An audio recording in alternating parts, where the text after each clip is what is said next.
এমন সময় তাদের খেলা ডেয়ার অ্যান্ড ট্রুথ এ ঘুরে ঘুরে রীতির টার্ন আসে।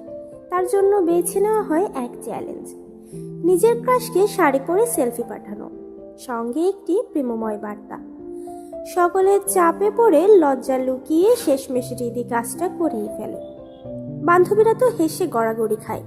আহিয়া বালিশে মুখ গুজে হাসছে, নীলা ভিডিও করতে ব্যস্ত, কিন্তু রীতি তার মন ভারী হয়ে আসে।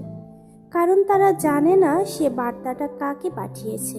তার ক্রাশ কোনো সাধারণ কেউ নয়, সে একজন প্রভাবশালী স্বরাষ্ট্রমন্ত্রীর ছেলে, ছাত্র সংগঠনের কেন্দ্রীয় সভাপতি। গুঞ্জন উঠেছে খুব শীঘ্রই সে স্বরাষ্ট্রমন্ত্রীর পদ দখলে আসবে। রাজনীতি রীতির কখনোই পছন্দ ছিল না, কিন্তু আহাদ রাজাবীরকে প্রথম দিন ক্যাম্পাসে দেখেই যেন কোথায় হারিয়ে গিয়েছিল সে। তার রিজার্ভ আচরণ, চোখে তীব্র আত্মবিশ্বাস আর চলার ভঙ্গিমা সব মিলিয়ে আহাদের মধ্যে ছিল এক ধরনের নিঃশব্দ অথচ প্রবল আকর্ষণ। শব্দ নয়, দৃষ্টি দিয়েই সে কথা বলে, আর সেই দৃষ্টির ভেতরেই রীতি ডুবে গিয়েছিল নিঃশব্দে। বন্ধুরা জানে না এই বিষয়টা, জানে না রীতির ভালো লাগার মানুষটা ঠিক কতটা প্রভাবশালী, তাই তারা হেসে উড়িয়ে দেয় সবকিছু।